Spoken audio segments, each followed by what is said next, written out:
right, guys, listen. We need to talk now. And if we're in different outfits than you're going to see in the remainder of this episode, that is because we had already recorded this week's podcast. It's a regular schmegular Tuesday. We're going about our business. And then boom, Diana Taurasi decides, you know what? I'm going to cause some chaos and retire. Now, we have been kind of expecting this retirement. We've been talking about it.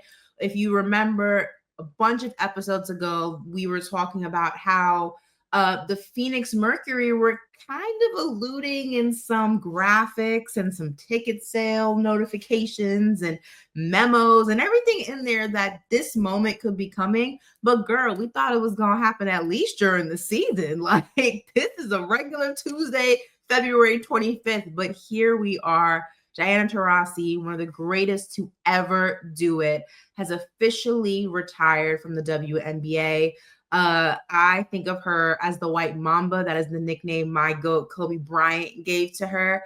And it's a bunch of accolades that we'll read off. But first, I want to share with everybody her statement. Now, she made this announcement in Time magazine, and she said, quote, "I just didn't have it in me. That was pretty much when I knew it was time to walk away. Mentally and physically, I'm just full. That's probably the best way I can describe it. I'm full and I'm happy." Now, Alicia, hearing that reminded me a lot of somebody else who was my introduction to the women's game, and I put on such a high pedestal, Candace Parker. And she spoke in her retirement quote, if you will, basically like, I knew I just couldn't give what I would normally give to the game, and I just didn't have it in me anymore. And that's how I knew it was time to walk away. So it's kind of eerily very similar, the mindset of these athletes when they know, that chapter of their life is done. It's a lot. It's heavy. It is a lot. It is heavy, but it's exactly like, this is what I want to see for DT. This is how I want her to retire, is when she's full, when she's happy, not because of injury. She literally gave the game everything, and the game gave everything to her that she wanted, and she was ready to retire. And I mean, it is a very DT, very Diana Taurasi thing to do it No on goodbye tour, girl. She's like, I don't need the goodbye tour. I'm cool. Right. I don't need it. I'm just going to say my piece on a Tuesday and get out of here. But, one thing that I just want to do right now, and I'm going to try my best, because you can obviously hear that I'm a little under the weather, and maybe that was because I knew this was coming. It is a little sad. Maybe that's what it was. But listen, 20 seasons in the WNBA, Ashley, that is just insane, really, if you just think about 20 seasons in the WNBA. First overall pick and WNBA Rookie of the Year in 2004, before going on in her career to become the all-time WNBA points leader at 10,646. It's almost 3,000 more than the second place of Tina Charles. Most three-pointers in WNBA history. Fourth all-time in assists in WNBA history. Three-time WNBA champion, three-time NCAA champion, six-time EuroLeague champion, six-time Olympic gold medalist, 2009 WNBA MVP, two-time WNBA Finals MVP, three-time EuroLeague MVP, 14-time All-WNBA, 11-time WNBA All-Star, 5-time WNBA scoring champion, and the most, now listen, this is the the most technical and personal fouls in WNBA history, and we'll take all of it.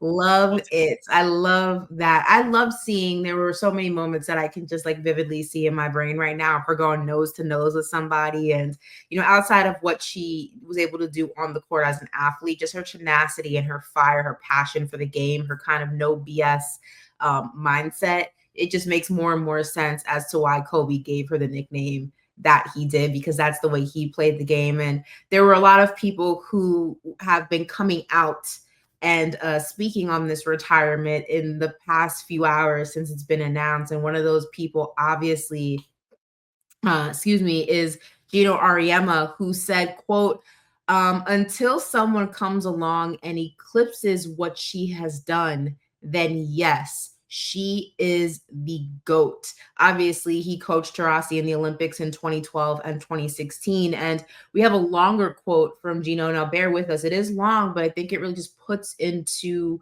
words her impact on so many different levels of the game of basketball, from collegiate to the Euro League to the WNBA to the Olympic team. He said, quote, it's hard to put into words, it really is, what this means. When someone's defined the game, when someone's had such an impact on so many people and so many places, you can't define it with a quote. It's a life that is a novel. It's a movie. It's a mini series. It's a saga. It's the life of an extraordinary person who I think has much to do with changing women's basketball as anyone who's ever played the game. In my opinion, what the greats have in common is they transcend the sport and become synonymous, with the sport. Diana is the greatest winner in the history of basketball, period. I've had the pleasure of being around her for a lot of those moments, and she's the greatest teammate I've ever coached. I'm happy for her and her family. At the same time, I'm sad I'll never get to see her play again, but I saw more than most. That's Wow. that's a powerful statement. A That saga, last mini series, a man. movie. And that's a very Gino quote as well. But, Mhm. that last line, I'd like to say again, I'm sad that I'll never get to see her play again, but I saw more than most. And that was one of the first things I thought of when, she finally announced that she was retired today, is that I'm so thankful. And you would probably say the same thing, that we got to Yeah. watch Diana play. Like, we got to watch her career. There are some WNBA players that are going to come into the league that will never know what it's like to play against DT. Mm. And that makes me sad for them, because it's an honor. It's an honor to play against the GOAT and a player like Diana. And so I, for one, just felt really thankful that I was in this era of basketball to be able to watch her career blossom and grow, Yeah. and to see what she's done for the game as well. Yeah. I think it's a beautiful thing, and Emma said it's the nicest thing Gino has ever said about anybody. Yeah, I think that Facts. is fair. I just think that her legacy is so impactful, right? And one thing I loved about Taurasi, and it's much similar to the thing I love about Candace Parker, is they were never afraid to be ferocious. And what I mean by that is I think sometimes women, not sometimes, a lot of times women get a bad rep for being passionate and for thumbs up. Okay, yeah, sure. Thumbs up to that. I think that a lot of the times women get a bad rep for being passionate and for being ambitious and That's right. They being do. They do. determined and for being strong and for being powerful and everything that men get uplifted for, especially when you talk about in the world of business, in the world of sports, all the things that they get put on a pedestal for, all the things that they get called the greatest of all time or ultimate competitor, women are always knocked down for it. She's too much. She's too loud. She needs to relax. Like, it's not that, like, be a girl. Like, and one thing I loved about Taurasi is like, nah, I'm gonna cook you, and you, and I'm gonna do it in the exact same way, if not better than a man would. And I dare you to say something about that because you can't beat me one on one. And I love that. And it's the same reason I loved Candace Parker, because she led with that same tenacity when she played the game. And it just makes me sad that this era of WNBA fans, I mean, think about it. Maya Moore, Candace Parker, Diana Taurasi, Sylvia Sylvia Fowles, Fowles, and like the past Sue 5 Bird. years. Sue Bird. I mean, I need everyone to relax. Okay, everyone needs to calm down. Calm down. Yeah, it's too much, Ashley. It's too much, but it just goes back to, just me thinking about, what we have seen Mhm. and what we've experienced. Not even just the growth, but when you think about DT, she was a lot of the players like welcome to the NBA moment. Like, you know, when they Yeah. talk about like who busted, you know, well, I can't curse on here, can I? I'm not going to, but You can say you know what I was trying. busted their ass. Welcome to Okay, the well, come on NBA, with rookie. it. Yes. And that's exactly what DT did to so many players. And I love it because, you know, you see these compilations of people talking about their welcome moments. And I promise you 9 times out of 10, it was DT who was doing that. So, Yeah. you know, there's not going to be another player that can say that has happened to them. And that is really sad. But I do absolutely love that, you know, DT knew when it was her time. Yeah. And she played like every bit of basketball that she wanted to play. I know she's always going to be a competitor. But you know, this is how you want to see the GOAT go out is like this. And I mean, we're going to see her. DT is going to be a commentator. She going to be something. She going to be doing all the things. So we'll be able to see her. One thing that I really loved about her too is for as ferocious and tough and mean and all the great things that made her a great competitor. Everyone who's ever played with her said she is a phenomenal teammate. And I think that it just shows that you can wear both hats, right? You can be the ultimate competitor. You can talk crap. You can talk to the refs. You can get in other players' faces, sometimes get in your own teammates' faces because they're not holding their weight.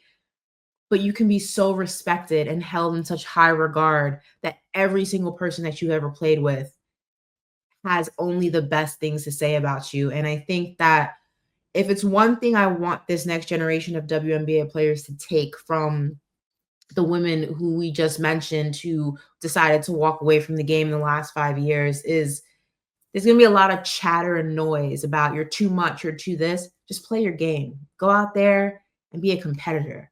If you want to talk crap, talk crap. If you want to get in someone's face, get in someone's face.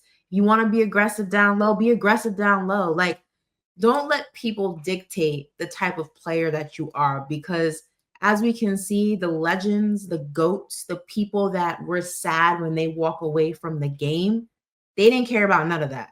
Like, you can't beat me, so stop talking to me. Like, period, point blank. Like, and I just love that we got to see so many women lead with that energy. And it's been an honor truly watching Diana Taurasi play. And I'm so sad, like you said, that this generation of fans will only be able to watch her on YouTube because y'all missed some games, man. Those are some games. Those are some games. And not only the way she played, but just DT was gonna DT all day long. You know where she told the ref and COVID in the COVID bubble, she was gonna see him outside. It's things like that. It's I'm gonna catch you in the lobby, bro. Listen. Period. In the bubble lobby. In the bubble, we're supposed to be social distancing, and she talking about she gonna bust somebody up in the lobby. I was like, girl, it's a pandemic. Relax. I know. Oh my God. But that was definitely her. But you know, I'm so much love to Diana Taurasi though. No, definitely sending love. And you know, we read off all of her accolades, and yeah, there'll be some people that will come and surpass what she's done in numbers. But one thing is for sure, that there will never be another Diana Taurasi ever. And I'm just so thankful that we were able to watch her career and be a part of it in whatever way that we were. So if you got to see that, you know, count your blessings, because there will never be another DT in the league ever again. Yeah, definitely not. Listen, while we continue to digest DT's retirement, along with all the other legends who have decided to pull the rug out from under us just randomly, please enjoy. We need a break. Yes, we need a break. Nobody else retire. Everyone chill out. All right. The season starts in like 2.5 months. Everyone stay where you are. Okay. Don't move. And you guys don't move, because we have a brand new episode of We Need to Talk Now right now.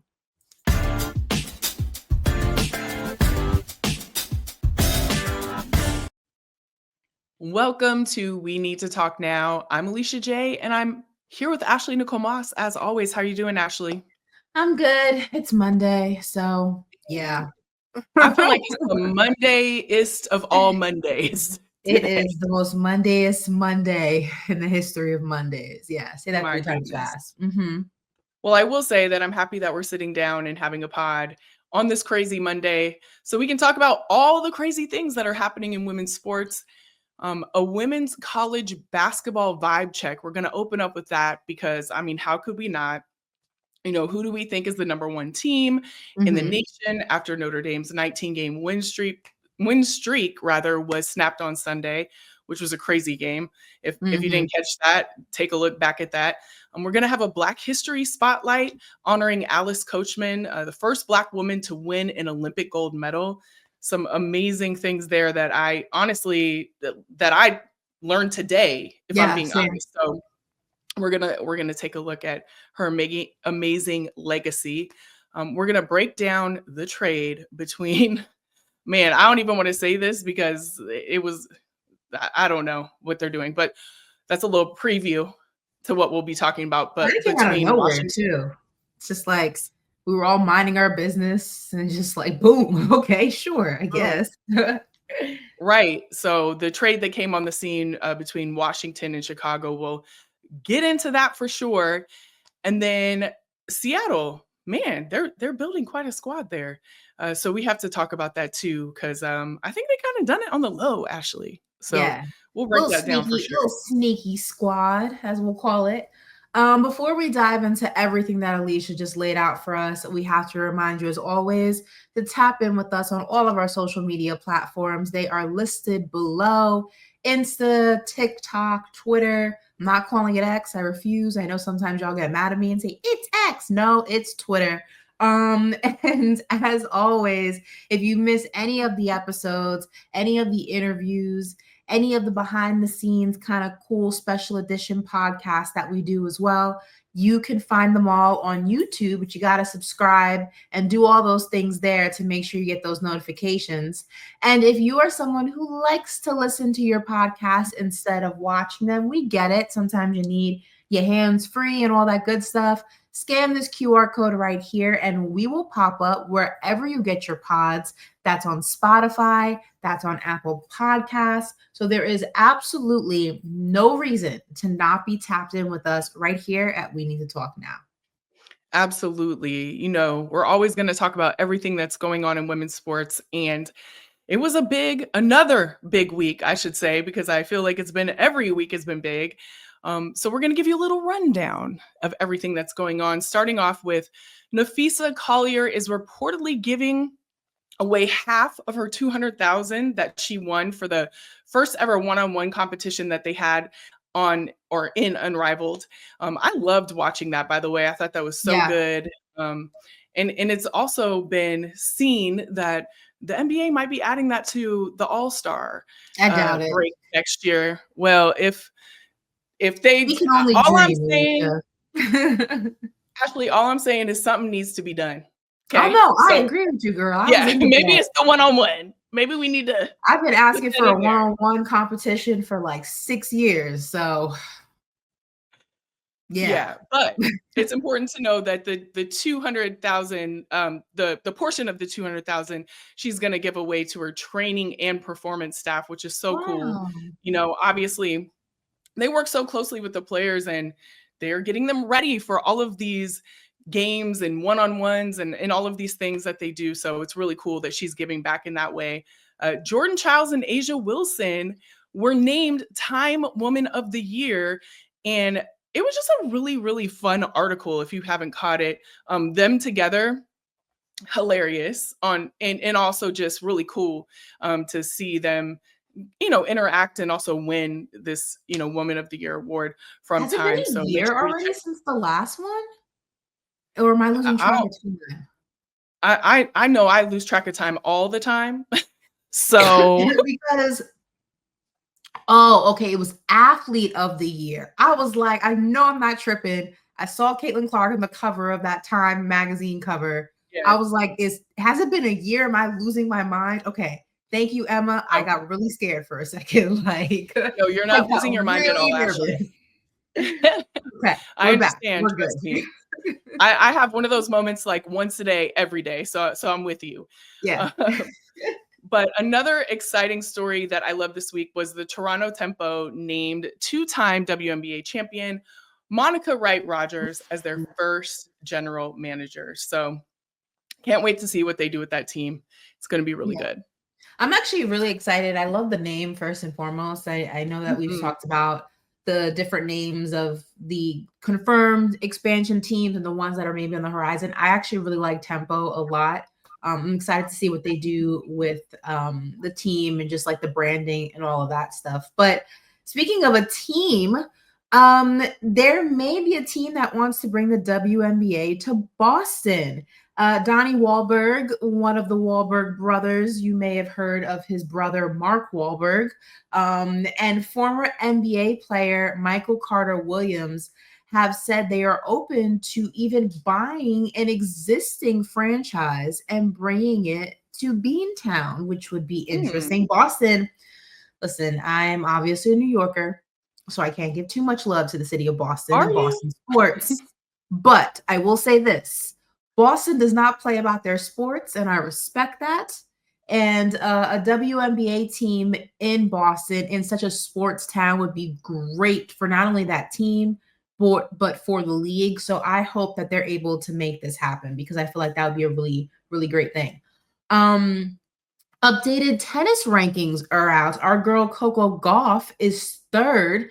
Jessica Pegula is fourth, and Madison Keys is fifth. It is the first time 3 American women are ranked in the top 5 since the week of, get ready for this, November 3rd, 2003. So, listen, I want everyone to put the word out that America, when it comes to tennis, we back up, we back in this thing. And right, period. And lastly, NC State took down, Alicia, you alluded to this at the top of the show, #1 Notre Dame on Sunday, its first win versus an AP #1 team since 2021. It also marks the first time this century that a team has put up 100 points against an AP #1 team when it comes to women's basketball. We say this all the time. When it comes to the collegiate game, anything can happen. Whew. Well, listen, I mean, that was an amazing rundown. And now we're going to give you a rundown of someone who is amazing. It's almost the end of Black History Month. And this week we wanted to bring you another Black History Spotlight. We need a longer month, just saying. No, I mean, why is it the shortest one, Ashley? Come on. It's like 27 days or 28 days. And it's just like, can I get a full, why is it January Black History when that month lasts forever? Like forever. Can we get I want to petition. Well, maybe not now, maybe like 5 years from now, I want to petition to get Black History Month extended. But we all know that every month is Black History Month if you want to keep it real. So that part. All right.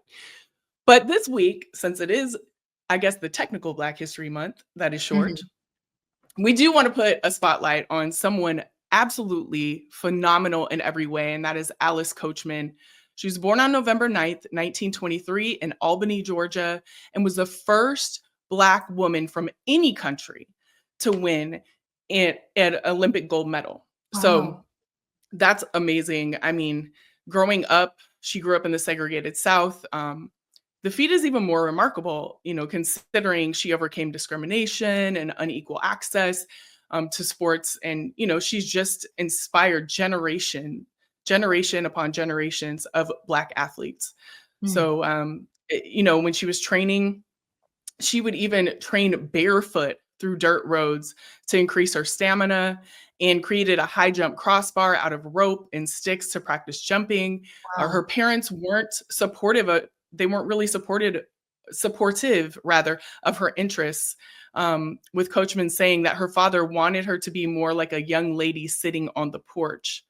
So, there's so many expectations that you have to understand around that time.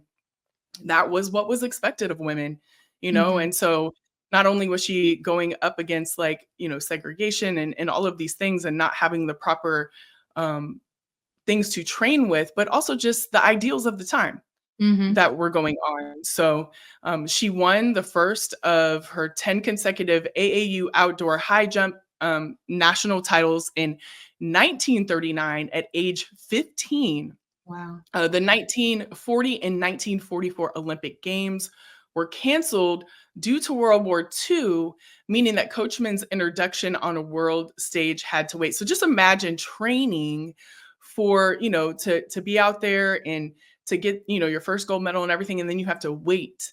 And we all know that the Olympics, they don't happen every year. So that Yeah. was a long wait when you're training. And you're also dealing with, a war, which was a massive, Yeah. massive war and had a lot of fallback and a lot of things that transpired due to it. Coachman then went on, though, to attend Tuskegee Institute and Albany State College, winning national track and field championships and leading the Tuskegee basketball team to 3 straight conference championships. And at Albany State College, she focused on high jump, eventually making her Olympic debut finally at the 1948 Olympic Games in London. There, she set an American and an Olympic record in the high jump and was the only American woman to win a gold medal at those Olympics, with the medal handed to her by King George VI. In total, she won 25 AAU indoor and outdoor titles before her retirement in 1948. And she said, quote, she said this to the New York Times in 1996, quote, "I made a difference among the Blacks being one of the leaders. If I had gone to the games and failed, there wouldn't be anyone to follow in my footsteps. It encouraged the rest of the women to work harder and to fight harder." She then went on to become a teacher, and she was the first Black athlete to sign an endorsement deal with Coca-Cola. She also That created the Coca-Cola money. Alice Coachman Track and Field Foundation to help young athletes with financial need. And lastly, she is a member of the United States Olympic and Paralympic Hall of Fame. Just one of her 9 Hall of Fame honors, and she was honored at the 1996 Atlanta Olympics as one of the 100 greatest Olympians in history. And she left us on July 14, 2014, at the ripe old age of 90 years old. What an amazing woman and what an impact that she had moving forward, like I said earlier, on generations to come. When you think about a lifetime and the things that you can do to impact people, Hmm. like I want to be like her. That's what I want to be like. I want people to say that, because of something that I did, that they, learn from that and it helped propel them in some way, shape, or form. And that, we, every generation, right, has some kind of sacrifice that they make for, the one that's under them or the one on the way. Mhm. And I just hope and I pray that, when my last day is, whenever that may be, that people would say the same thing about me in some way, shape, or form. For her, it's gold medals, but I don't know exactly what people would say, but that's what I want to do. I think that is the legacy that she leaves us with. Not just, her winning, but also just Yeah. the person that she was. I also find it just so fascinating. Like, we both, I feel like, learned so much about Alice in this synopsis. And I feel like there's so much more that we can learn about her if we had like a longer show. But I always find it fascinating when I hear these stories about our older generations and, our elders, just all the different like life that they've seen, right? You have to think about, they've seen the invention of so many different things, the microwave, the television. They've seen so many different wars. They've seen the world just so drastically change from the 70s to the 80s, the civil rights movement to the 90s, to the invention of the internet, when people thought the world was going to end. I mean, I always think about, my life and growing up, and I feel like we've seen a lot. Obviously, we've lived through the pandemic and 9/11 and, the invention of the iPhone and things like that. But I always find it just so fascinating, just because I guess that's not quite history yet. It's like still like such a part of like our everyday existence. But I always just find it so fascinating. There are movies written about like World War I and World War II, and to have people walking this earth who can like tells stories about what it was like in the 40s and the 50s, and it's just so fascinating. And I'm always just so enamored listening to our elders speak, because they've just seen so much, and it's just Mhm. really, it's a blessing to be able to just absorb that if you possibly can. Could not agree more. It's remarkable, truly. Yeah. Yeah. Well, Alice, you definitely left a lasting impact, and we thank you. And we're going to switch gears now to Vibe Check, where we're going to talk some women's college basketball, because as Alicia alluded to at the top of the show, there's some rumble in the jungle, all right? And it's going down, okay? Now, as we previously mentioned, Notre Dame suffered a huge loss to NC State on Sunday in double overtime. The game was absolutely nuts. That means we now have a new number one for the third time in as many weeks as UCLA's loss to USC dropped them from the top spot. So UCLA held the top spot from week 4 through week 15 after South Carolina suffered their loss that saw them relinquish the top spot for the first time in roughly a year. Now Texas is the top of the rankings, but should they be? That's starting to cause a little bit of the conversation circulating, the discourse when it comes to the women's collegiate game. Is Texas right now has 2 losses that have come to Notre Dame and South Carolina. They later avenged their January loss to South Carolina with a 66-62 win over the Gamecocks earlier this month. Now, since then, they have won over number 8 Kentucky and number 5 LSU. They have 5 top 10 wins this season, but some people are just not buying what they are selling. Alicia, what says you? When I 1000% get why people are kind of looking at this and being like, "I'm not sure," because we have so many good teams that are Mhm. playing each other, giving each other losses, that, upsetting each other, doing all of these just phenomenal things because they are phenomenal teams. So I get that people would have some discourse about it and argue about it because everything is really close in a lot Mhm. of ways. And so we talked about this last week, and that's why women's college basketball is so exciting right now, is that there is kind of, I wouldn't say an even playing field at the top, but there's very small differences in wins and losses, opponents, who they're playing, upsets, and everything. And so it's just kind of, it's all over the place in a way, and it should be, because there's some really amazing, Mhm. great basketball being played.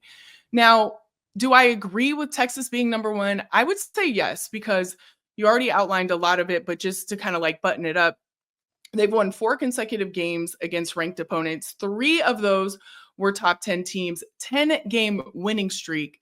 And the list goes on and on for what they're doing. And so, yes, the ranked teams right under them, you could argue one way or another that they should be there, and they have been at some Mhm. point in time because of what it is. But right now, I think as it stands today and with the ranking, I would agree with that top spot.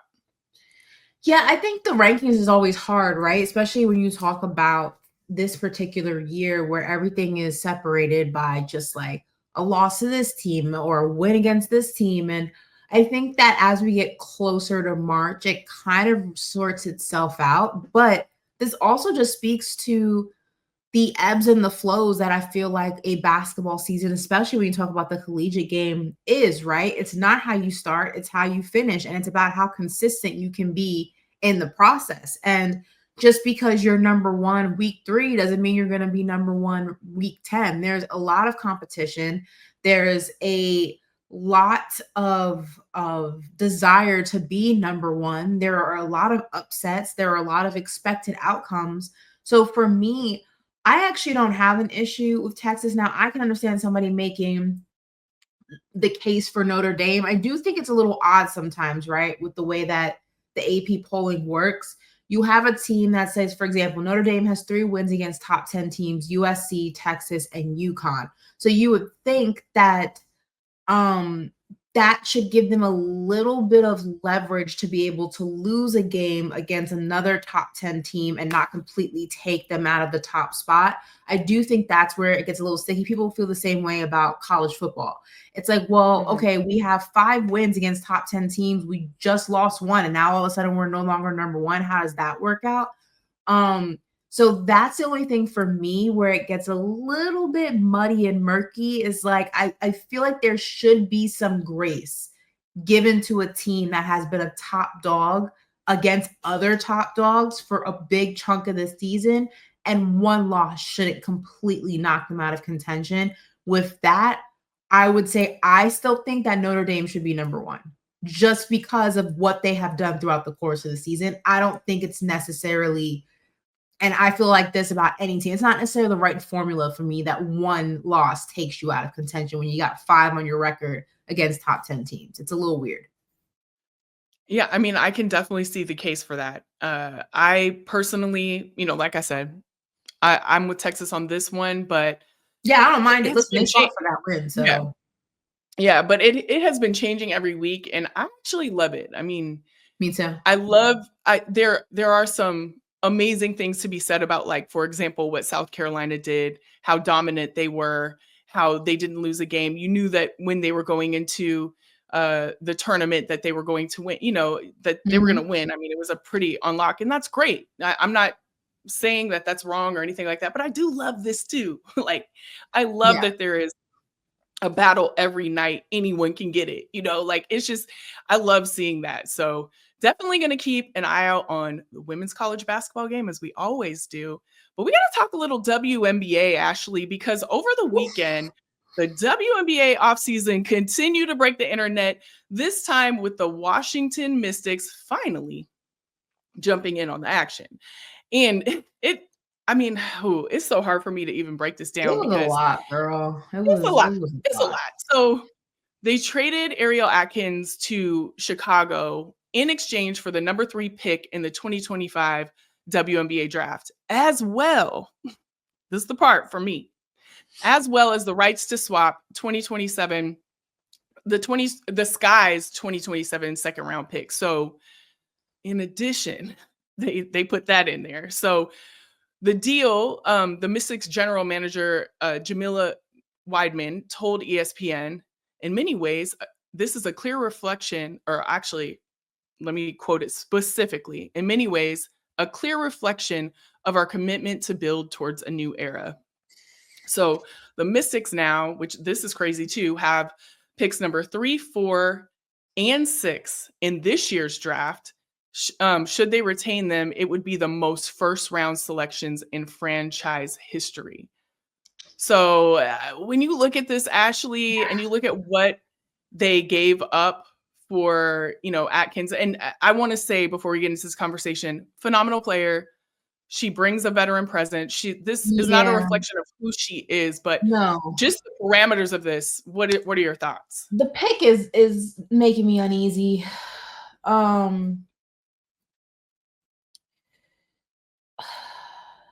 can make a case for the 2025 draft. I can. That's this upcoming draft. I can make a case for it.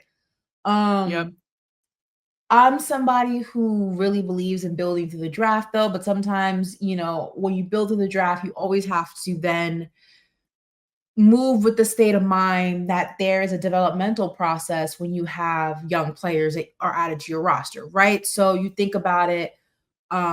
Chicago's a perfect example. Like, they're not contenders, right? They weren't contenders their first year. They're probably not going to be contenders this season. It's a building process. When you have young talent, you have to be dedicated to player development. So I could make a case for the 2025 pick because you got to give up something to get something.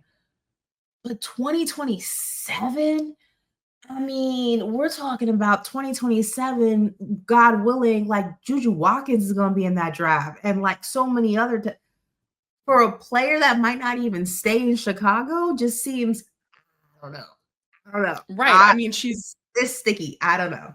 It is. I mean, she's a unrestricted free agent in 2026. So it's very likely that she could just be there for 1 year. So you're giving all of this up for what? And then for me, when you look at, and there's some other amazing players that are going to be in that draft too, but the 2027 draft is what I'm speaking of now. But when you have a chance to even possibly get Juju Watkins, even Yeah. possibly get her, you protect that at all costs, at all costs.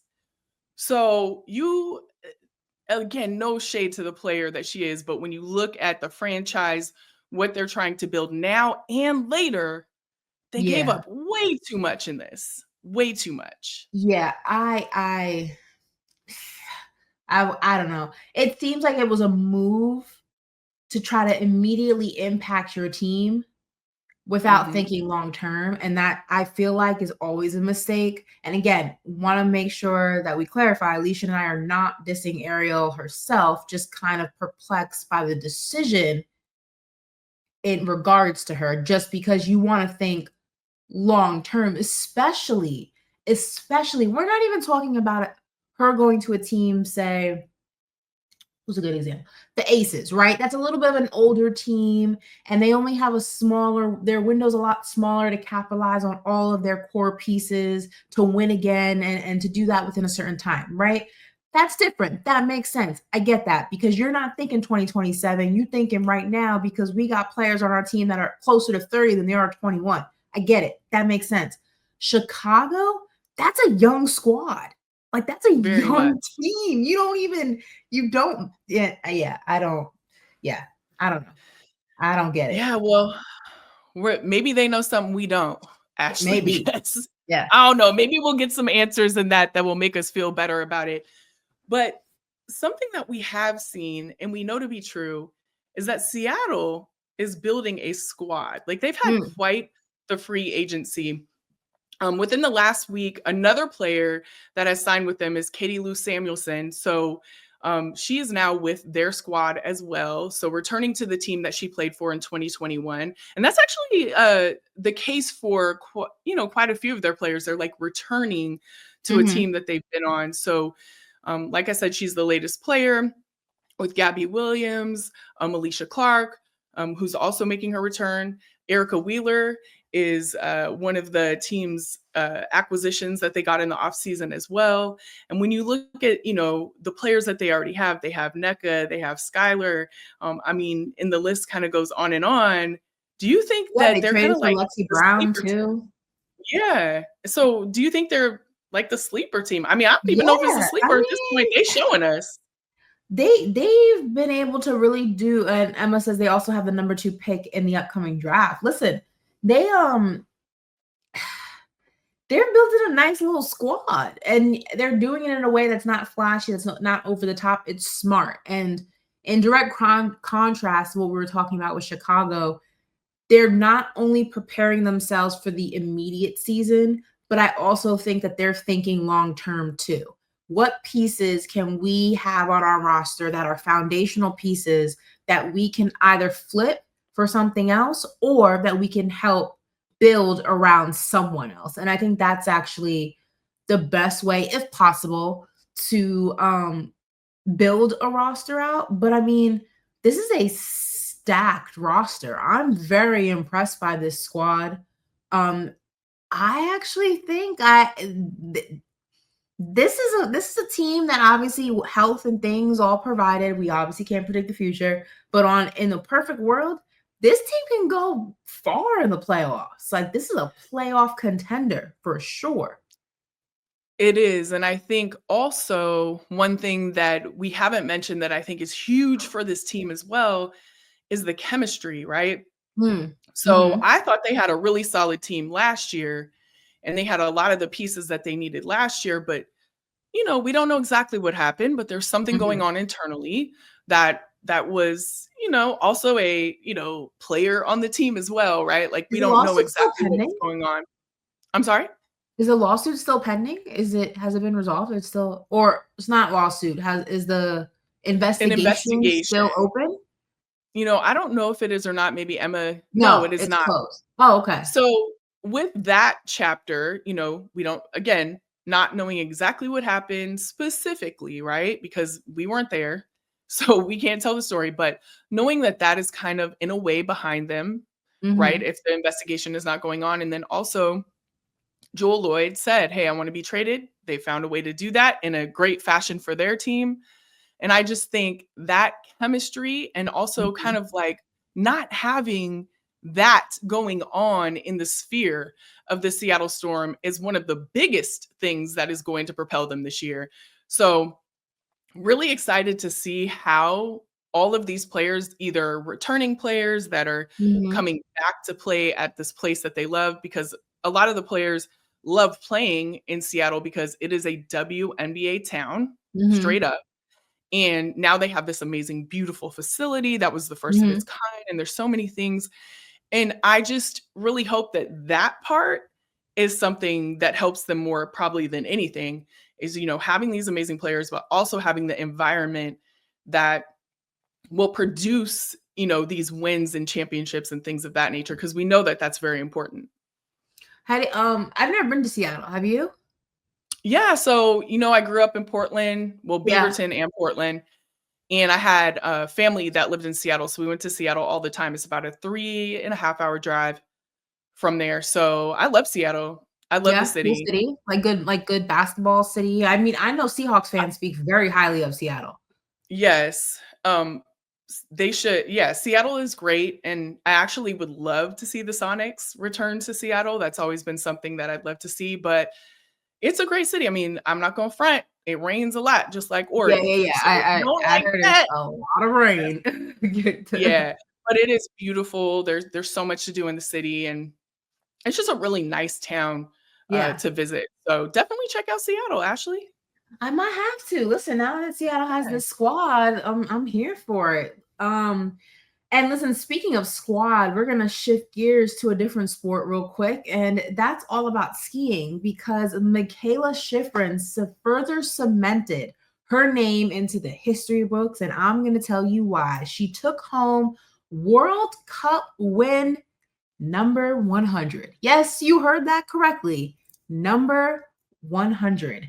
It That's also wild. marks her 155th career top three finish in a World Cup event, tying the record for most top three finishes. Now, Shiffrin already held the record for the most career wins, breaking the record in 2023 with her 68th win. And her 99th win came 3 months ago in Austria before a crash in a giant slalom event sidelined her for several weeks and left her with a PTSD like anxiety about racing the event. Now she becomes the first alpine skier to reach 100 wins ever. Now, I think it's without a question once you kind of get to 50, 60, 70, now 100. She's definitely the greatest alpine skier of all time. But Emma posed a really cool question. Obviously, we can't go back all the way into history, but if we look at the past 15 years, right? So 15 years to now, we're kind of living in an era of some of the greatest female athletes like of all time. Name a sport and we're actively watching them compete, and it's a golden age for female athletes, not just women's sports but the athletes themselves. It definitely is. And when you think about it, there are a lot of goats right now. It's Mhm. without a doubt, I would say that there are kind of like the highest amount of goats in women's sports history at the Mhm. moment in the golden age, the last like 10 years or so.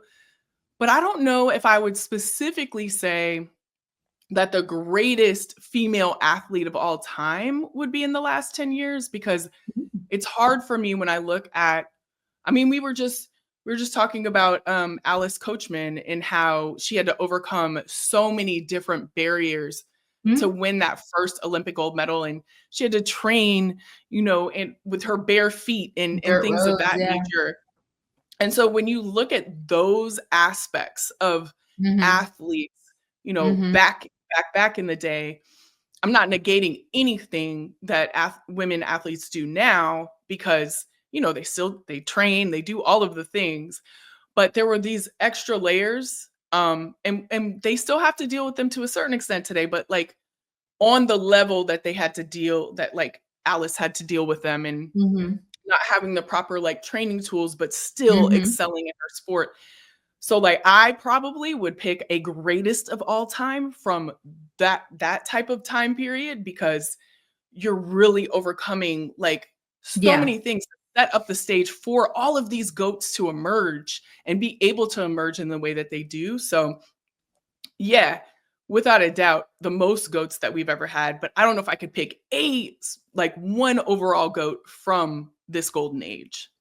I don't mind that though. I think that that's also kind of what the goats before this era of goats was fighting for, right? To make it so that they didn't have to work as hard, to make it so that they had more opportunity, to make it so that they had better resources. And with each generation, even each era, if you just go by 10 years, um, there's fights even from the smallest of scale about letting women wear what they want to wear when they're playing tennis, or with the Williams sisters with the braids in their hair, or you know, you talk about Katie Ledecky and Simone Biles being very open about their mental health, and how that's impacted their ability to perform at their highest level, and Jordan Childs going out there and with the glitter and the lipstick and the leotards, and just existing in her sexuality and just being comfortable doing that on the biggest stage possible. There's so many different levels to it. Candace Parker being the first woman to ever dunk, not once, not twice. I mean, there's just so many. Or Lisa Leslie wearing lipstick and makeup when she's playing basketball, and showcasing that women can be hoopers and attractive and sexy and feminine, and all of those have kind of led us to where we are now. And Mhm. you hope that with each generation that passes, whatever the biggest um obstacle for that time period is, you hope that the women of that time period break down those barriers so the next generation doesn't have to do it, because that was what was done before them and before them and before them. But I agree. I think that when you take into account, the greatest athlete of all time when it comes to women's sports, there's a lot of factors.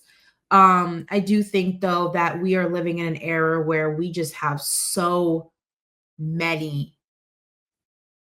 goats to choose from. And each of those goats can be ultimately, if we did the research and we sat here, just the line can just be drawn back to one specific group of women that kind of started the chain reaction.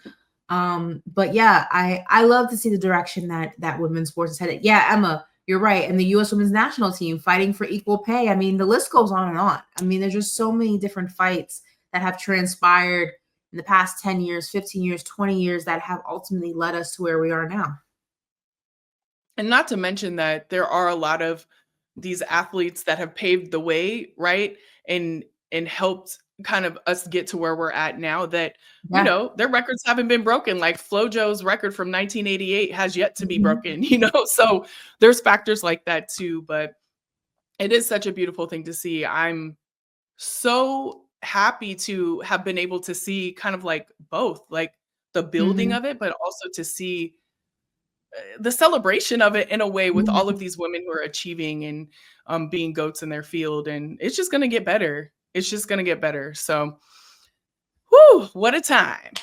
Absolutely love it in every single way. And we love connecting with you in every single way. So make sure, with all of these ways down here that you have to connect with us, that you tap in, because how are you going to get these shows any other way? You don't want to miss out.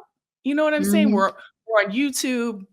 We're also on your favorite podcast network. So tap in that way. And we're going to be showing you a QR code right after this, that you can just connect with us right away in every way. So make sure that you do that, because we're going to be right here next week, both Ashley and I, on We Need to Talk Now, and you don't want to miss out. So tap in. We'll see you next week.